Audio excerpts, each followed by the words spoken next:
A little girl was forgotten so completely by her own parents that she outlasted a deadly cholera outbreak simply because no one remembered she was there. Wow. Yeah. She had never been loved, she had never been truly seen, and she had never been given a single reason to believe the world had anything good in store for her. But she is about to prove every single one of them wrong. It is, it's just a staggering image to start a story with. It really is. Absolute life-saving neglect. We often think of survival as the result of fighting, or resilience or some kind of quick thinking. But here, survival is literally the result of being entirely invisible. Welcome to today's deep dive.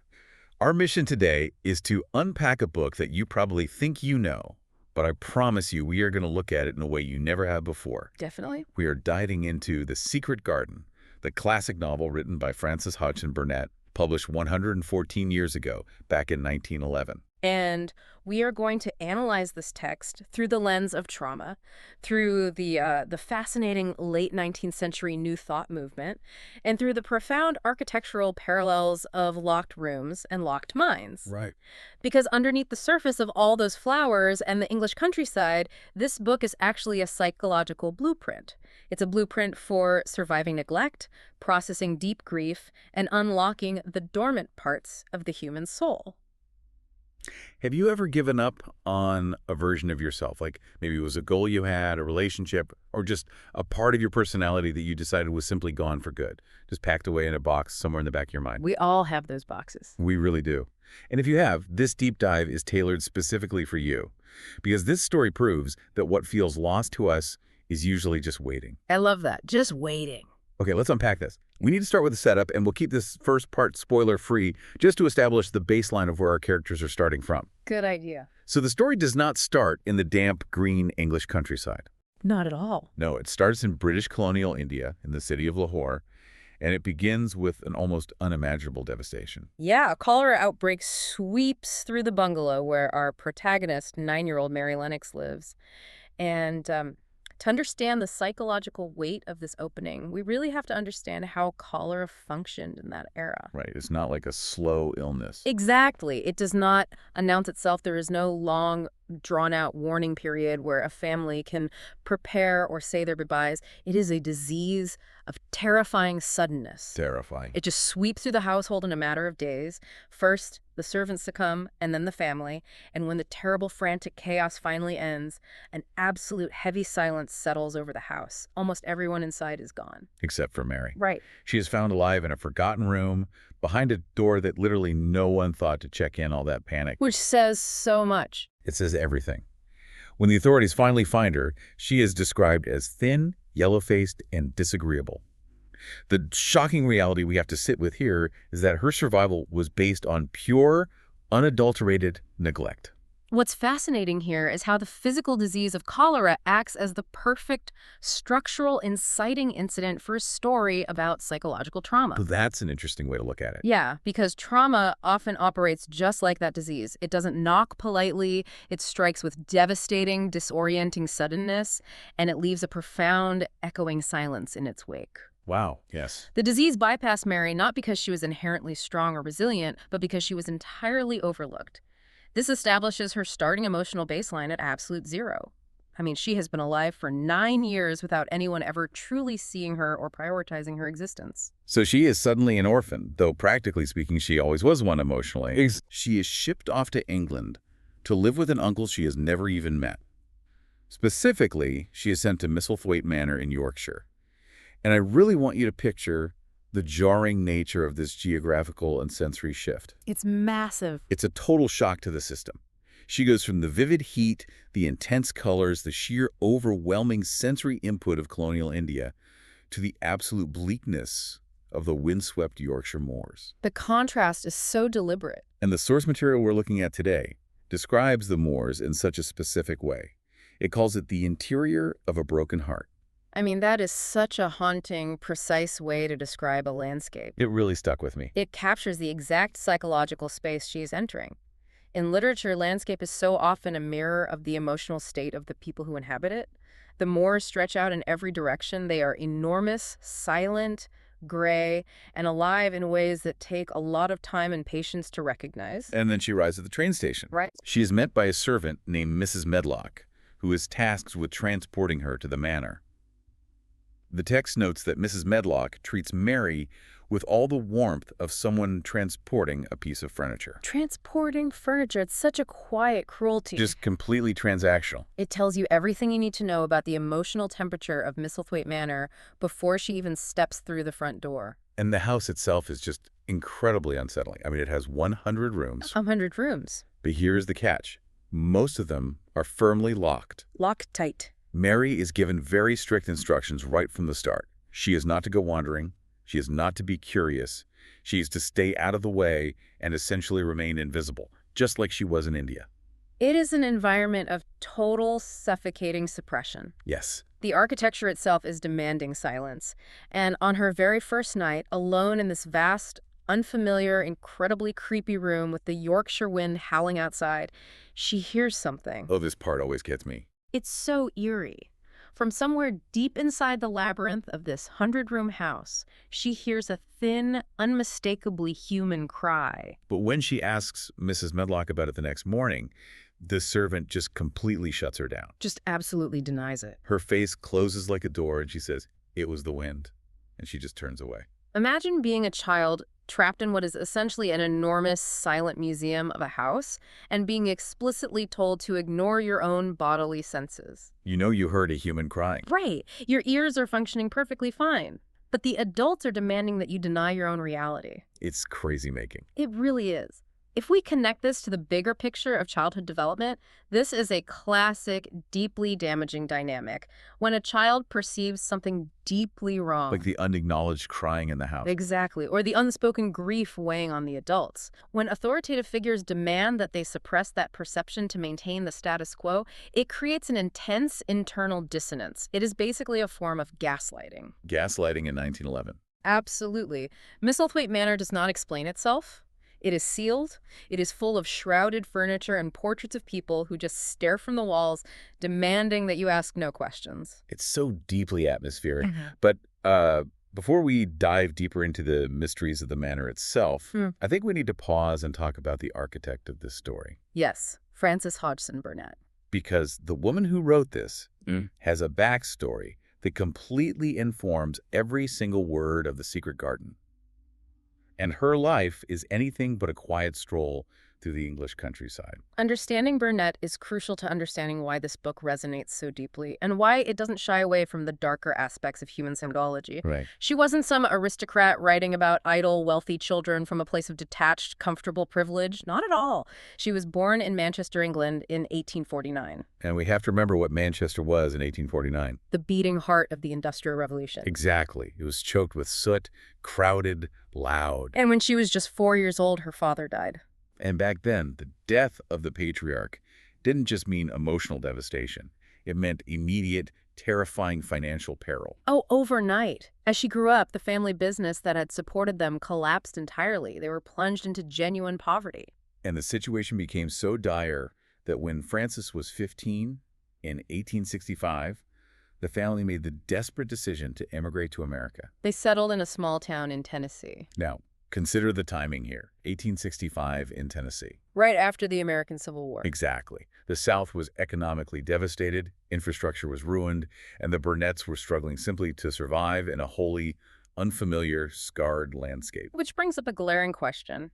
How does a teenager living in post-Civil War poverty end up writing one of the most enduring psychological novels of the 20th century? It's incredible. At just 19 years old, Frances starts writing stories for magazines. But she isn't doing it out of some lofty artistic luxury or burning creative ambition. No, she's doing it to literally buy food. She has mouths to feed, and she happens to have a mind sharp enough to generate income. The necessity strips away all the pretense. It really does. When you are writing to keep your household from starving, you develop a profound, unsentimental understanding of human survival. So true. The contrast between Burnett's real-life financial struggles and the incredibly wealthy yet emotionally barren, aristocratic setting of Misselthwaite Manor is striking. She knew what it was to lose everything, to be displaced, to be at the mercy of a harsh environment, much like Mary Lennox. That hustle is just awe-inspiring to me. To sit down at 19 and write your way out of poverty, And it worked. it really worked. Long before The Secret Garden, she wrote a massive, era-defining hit called Little Lord Fauntleroy. Oh, yeah, that was huge. That book made her incredibly famous, and more importantly, it made her financially secure. It gave her the stability she had lacked since she was 4 years old. Yet, as our source material notes so poetically, fame is not the same thing as lasting. Little Lord Fauntleroy made her rich. It was a cultural phenomenon of its time. But The Secret Garden, written much later in her life, is the book that granted her literary immortality. And her connection to the gardens in her writing wasn't just imaginary. She actually got her hands dirty, didn't she? She really did. Yeah. Burnett physically restored a wild, walled garden at Great Maytham Hall in Kent, England. She spent years bringing it back to life from absolute overgrowth. That takes so much dedication. And later in her life, she built and tended another massive garden on Long Island in America. She poured her real-life happiness, the literal dirt under the fingernails joy and observation she found in cultivating life, directly into the pages of this novel. She understood the pacing of a garden. Yes. She knew that healing takes time, that growth happens imperceptibly beneath the soil long before you ever see a green shoot. It makes sense that she poured her own joy of gardening into the book, but that brings up another question for me. If Burnett found so much joy in life and finally had this financial security, why did she purposefully make her protagonist so unbelievably insufferable at the start of the book? That is the genius of Frances Hodgson Burnett. Really? Absolutely. She completely refuses to soften Mary for the reader. When Mary's introduced, she is arguably one of the most deliberately unlikable protagonists in the history of children's literature. It's true. Most orphan stories from that era and even today, honestly, give us these sweet, angelic children who are tragic victims of circumstance. You want to rescue them. Like Oliver Twist. Exactly. But Mary is just awful to everyone around her. She was raised by Indian servants, specifically referred to as ayahs, who indulged her every single demand just to avoid her terrible tantrums. Meanwhile, her beautiful, highly social mother utterly ignored her existence. We really need to pause and examine the complex dynamic of the ayah system in British colonial India because it's vital to Mary's psychological makeup. Let's do it. These local women were employed by British families to raise their children, but the relationship was inherently transactional and defined by the stark power imbalance of colonialism. Right. The ayahs served Mary, they dressed her, they capitulated to her demands, but they were not in a position to genuinely parent her, to discipline her with love, or to provide any emotional security. They were employees in a deeply unequal system. Exactly. Mary had absolute power over her caregivers, but zero actual emotional connection. So she was served, but she was never loved. That is a terrifying combination for a developing brain. It is. It leads us to a concept in modern psychology known as reactive attachment disorder, or at least traits very similar to it. Can we break that down? What does that actually look like in a child? Put simply, when a child's basic needs for emotional comfort and affection are consistently unmet during their earliest years, they fail to establish healthy attachments with parents or caregivers. They just don't learn how to connect. Right. They learn that the world is unsafe and that adults cannot be trusted to provide comfort. So they build armor. In Mary's case, her sourness, her demanding nature, her complete lack of empathy, these aren't character flaws we're supposed to judge. They're a defense mechanism. They are a heavy, spiky suit of armor. Because those are the exact tools that kept her safe from feeling the agonizing pain of being unloved. She has been alive for 9 years without anyone ever truly seeing her, so she demands attention through tyranny because she doesn't know any other way to prove she exists. Precisely. Chronic neglect does not produce charming, resilient children who rise above their circumstances with angelic grace. No, it doesn't. It produces children who are closed off, highly defensive, sharp-edged, and immensely difficult. Burnett understood this decades before child psychology formally defined it. And this deeply defensive child is sent to live with a man who is entirely defined by his own defensive mechanisms. Her uncle, Archibald Craven. Archibald. He is described as a hunchback, a recluse, and a man who is quite literally half mad with grief. He is the anatomy of avoidance. Yes. Archibald has been running for a decade. 10 years of wandering aimlessly through Switzerland, Italy, the south of France, moving constantly to avoid the memory of his wife Lilias, who died tragically. And his physical avoidance, his constant traveling, has profoundly shaped the entire environment of the novel. His grief has turned Misselthwaite Manor into what the source text brilliantly calls a museum to lose. A museum to lose. Such a heavy phrase. Think about what a museum is. It is a place dedicated to preserving the past, entirely divorced from the present or the future. Everything is behind glass. Everything is curated, static, and untouchable. Misselthwaite is a place where nothing is allowed to grow or change. The servants have internalized the rules of absolute silence so as not to disturb the exhibits, the memories of the dead. Archibald is the center of the house, but he's too deep in grief to keep the house alive. It's a haunting architectural metaphor. When the authority figure is consumed by unaddressed pain, the entire ecosystem suffers. The servants tiptoe around, doors are locked, human cries are ignored. It is an environment of profound stagnation. But into this stagnation walks a totally different kind of energy. We have to talk about the third critical child in this story, Dickon Sowerby. I love Dickon. He is the younger brother of Mary's maid, Martha, and Dickon is basically the exact antithesis of everything Mary and Misselthwaite Manor represent. Dickon is an archetype of uncomplicated goodness. He lives out on the moors, he plays a wooden pipe, and he is constantly surrounded by animals. A crow, a fox cub, a family of rabbits, a pony. They just gather around him naturally because he exudes this calm, unregulated safety. He truly is nature's ambassador. If Mary represents the sharp, defensive edges of neglect, and Archibald represents the paralyzing, static weight of grief, Dickon represents what happens when a child is allowed to grow entirely without fear. He has no locked doors in his life. None. The moors are his home. He isn't told that the world is too dangerous to touch or that he must be hidden away. He is deeply, fundamentally at ease in the natural world. He is the living proof of what Mary could potentially become if she wasn't so tightly wound up in her own survival mechanisms. Exactly. Okay, we've set the stage. We know the players, and we understand the deeply damaged psychology of this household. We are about to cross the threshold into the core of the plot. Here we go. So consider this your official spoiler warning. If you haven't read The Secret Garden and want to experience the discovery yourself, pause now. But honestly, knowing what happens only makes the psychological depth of this book more impressive to analyze. The mechanics of the plot are beautiful, but the psychological journey is the true masterpiece. We are moving from the setup of trauma to the mechanics of recovery. So what does this recovery look like for Mary? For the first time in her entire life, she has no ayahs waiting on her hand and foot, and no instructions from Mrs. Medlock other than to just stay out of the way. She's left to her own devices. And she is bored. So she goes outside.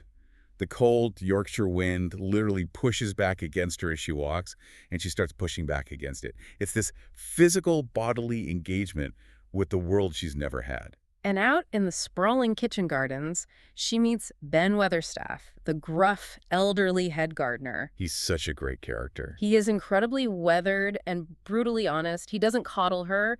He tells Mary plainly that he is not fond of her. And Mary, in her typical prickly fashion, tells him the feeling is completely mutual. And, of course, they get along perfectly. Because it's the first honest relationship she's ever experienced. Nobody's indulging her out of colonial obligation. And nobody is ignoring her out of grief. It's just blunt truth. And Ben has a companion, a fat, bold European robin.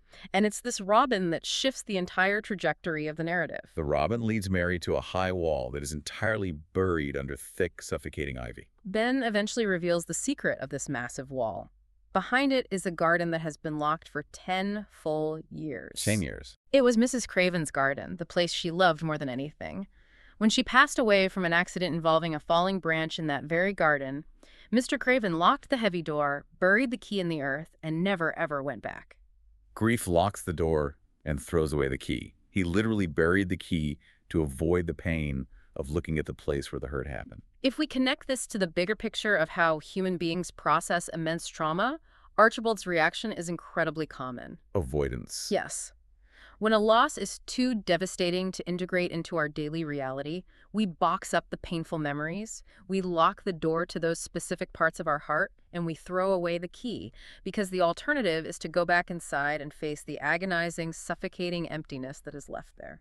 And think about Mary in this context. As the text points out, Mary Lennox has been standing outside locked doors her entire life. Always on the outside. She was locked out of her parents' affection in India, locked out of human connection by the ayahs, and now she is literally living in a house full of locked doors in Yorkshire. But she never knew she was actually allowed to look for the key. She was taught that closed doors are permanent. until the robin, scratching around for food, disturbs the earth near a flower bed, and something old and iron-colored catches the light. She unearths the key. She is literally digging up the repressed history of the family. And I love that the book doesn't rush this moment. No, it takes its time. She holds the key for a long time, carrying it in her pocket, feeling its weight before she does anything with it. Then, on a day when the fierce wind drops, the ivy shifts just enough for her to see the brass ring of a door handle. She fits the key into the lock. She turns it. And she steps inside. And what she finds is breathtaking, not because it's beautiful, but because it's a revelation about survival. The garden hasn't withered away into dust. 10 years of total abandonment haven't killed it.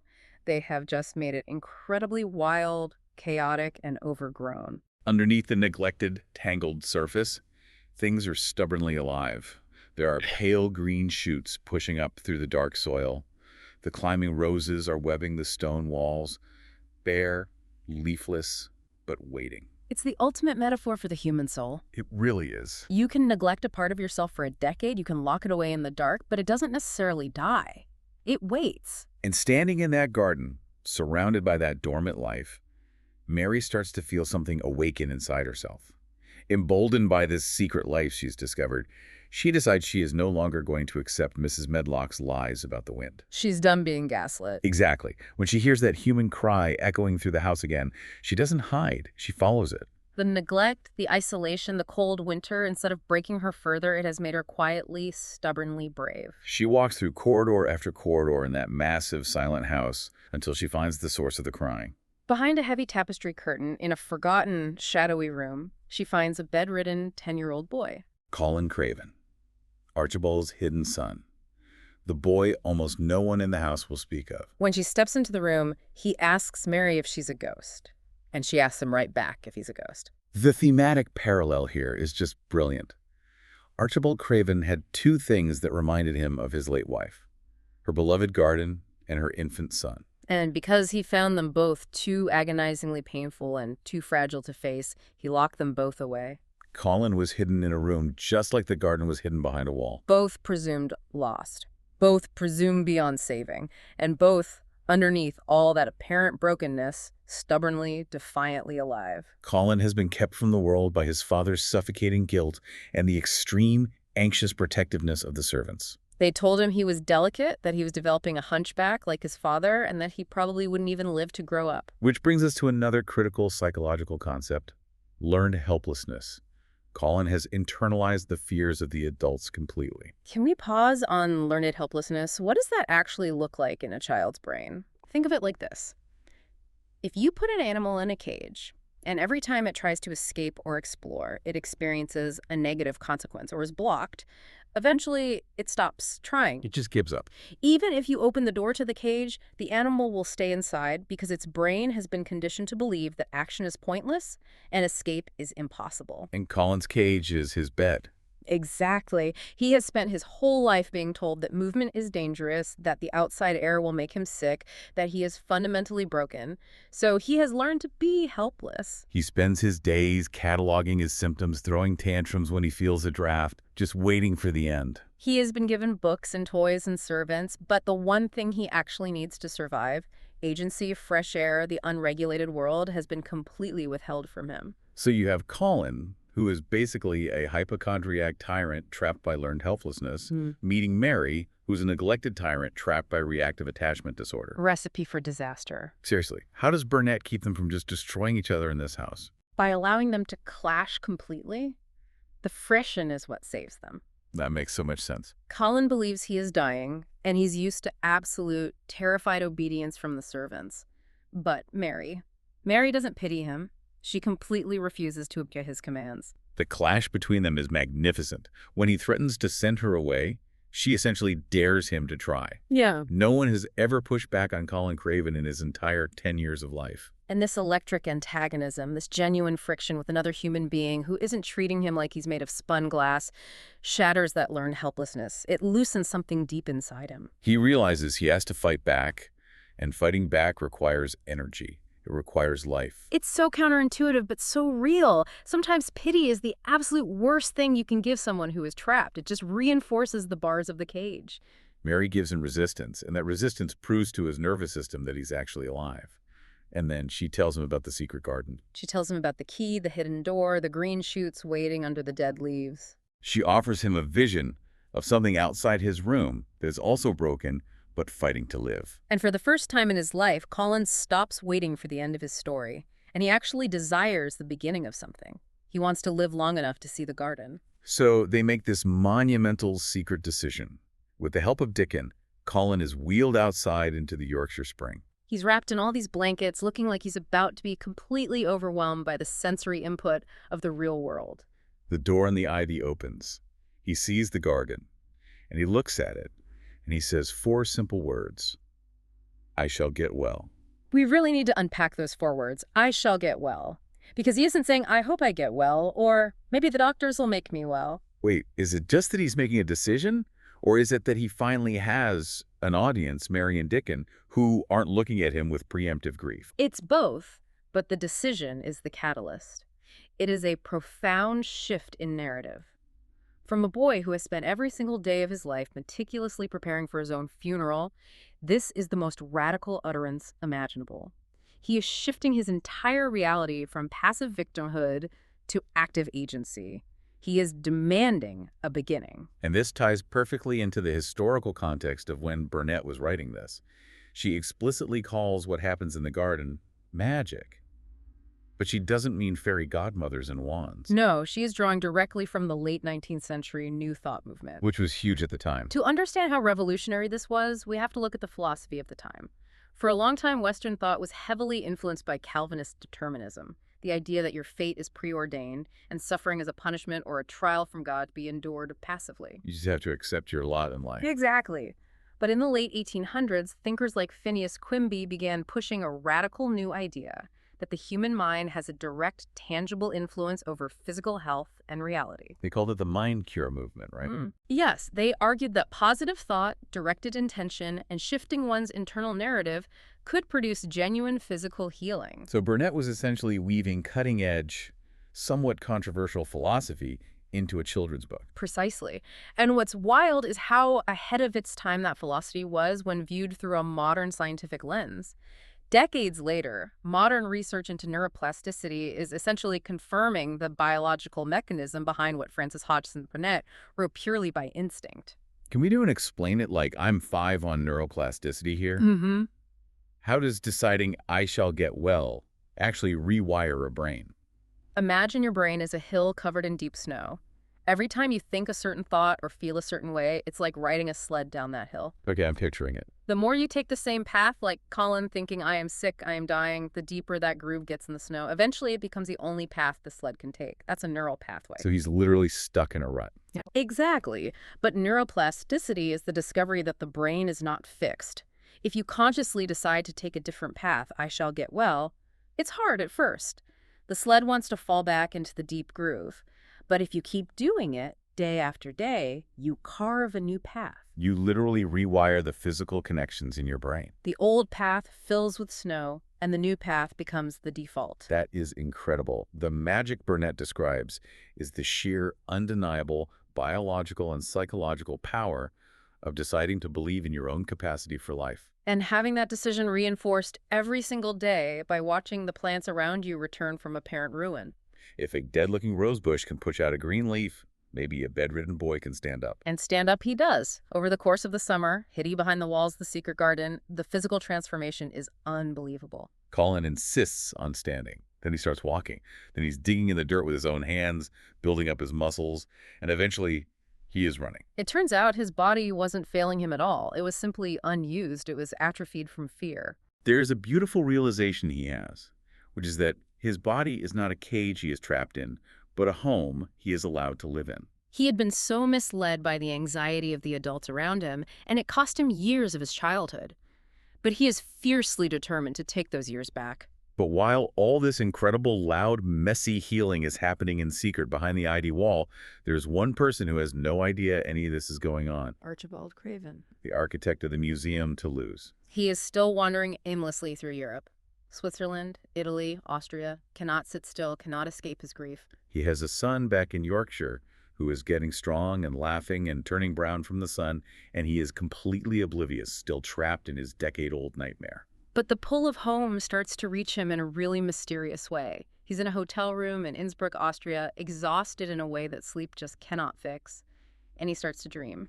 But for the first time in 10 years, he doesn't dream of the locked, dead, grieving garden. He dreams of the garden alive, green, flowering, full of light, just the way it was when Lilius was alive. And around the same time, he receives a letter from Susan Sowerby. This is Dickens' mother, who is portrayed throughout the book as this woman of immense, practical, earthy wisdom. She knows what the children are doing, but she respects their agency. She doesn't ruin the secret by explaining it all in the letter. She just tells Archibald very simply, it is time to come home. So he listens. He packs his things and arrives back at Misselthwaite Manor in late summer, entirely unannounced. He walks through the silent house, but he doesn't stop. Almost as if he's being pulled by an invisible string, he walks straight out to the overgrown paths leading to the walled garden. He stands outside that heavy, ivy-covered door, and he listens. But the silence he hears is different now. It's not the dead, echoing silence of something that is gone forever. It's the charged silence of something holding its breath. And then the door bursts open. Colin comes running out. He's laughing, his head is thrown back, his arms are pumping, and he is moving with so much force he nearly collides right into his father. Archibald looks at this tall, strong, vibrant boy, and for a heart-stopping second, he literally doesn't recognize him. Because this vital, living child bears absolutely zero resemblance to the pale, dying invalid he had locked away in his imagination. And Colin looks back at his father, doesn't flinch at all, and just says, I'm your son, and I'm well. The stylistic choice Burnett makes here is just masterful. It is the perfect anti-melodramatic ending. It truly is. A lesser author would have written this massive, torrential confession, Archibald falling to his knees, weeping loudly, begging for forgiveness, a huge theatrical collapse of all this built-up guilt while the children cry. But Burnett understands that true healing doesn't always look like a theatrical breakdown. Realizing you've wasted 10 years of your life and your son's life in fear isn't something you solve with a screaming monologue. Instead, she gives us something far more honest and quiet. Just two people who have both been locked inside their own consuming, terrifying fears for a decade, standing together in the late summer light and simply beginning. No long speeches required, just the start of a new reality. It's so powerful because it reflects the quiet dignity of genuine recovery. It makes you wonder how a book with such deep psychological undertones, challenging the era's views on determinism and childhood obedience, was received back in 1911. How was it received? Did people realize what she was doing? Interestingly, the book did not arrive with a massive splash or huge fanfare when it was first published. It wasn't an overnight sensation in the way Little Lord Fauntleroy was. Critics liked it, but they didn't immediately recognize it as a masterpiece. It had to grow on them. Exactly. Instead, it grew quietly. It grew persistently in the cultural consciousness exactly the way a garden does. The children who read it in 1911 grew up, went through the trauma of the First World War, and then they returned to it as adults. And when they read it again, they found the book had, as our source says, waited patiently for them to catch up. It hits so differently when you have lived a little, when you've experienced your own grief, your own paralyzing fears, and your own locked doors. And that is why it remains a classic today. It fundamentally isn't just a story about orphans planting flowers. No, it is a profound treatise on trauma recovery. It argues that the emotional environments we build out of fear and grief, the locked rooms, the silence, the avoidance, will eventually suffocate us. But it also promises, with deep conviction, that the damage is rarely permanent. So what does this all mean for you listening right now? The ultimate message here, the key takeaway from the moors and the manner and the mind of Frances Hodgson Burnett, is that we have all, at some point, stood at a locked door in our own lives. We have all been told, either by other people, by the lingering echoes of our past, or by our own anxiety, that whatever is on the other side of that door is either permanently gone or simply not meant for us. But The Secret Garden argues with absolute certainty that this is almost never true. What feels lost forever is very often only waiting for you to unearth the key. And the key is usually much closer than you think it is. The enduring image of this book is Archibald and Colin walking back into Misselthwaite Manor together as the sun sets behind the moors. And back in the garden, the robin is sitting on a branch, and the heavy iron-studded door is left open, just slightly. Just enough to let the light in. Which leaves us with a final provocative thought to mull over. Let's hear it. In the story, The garden was able to heal Mary and Colin specifically because it had been allowed to grow wild for 10 years.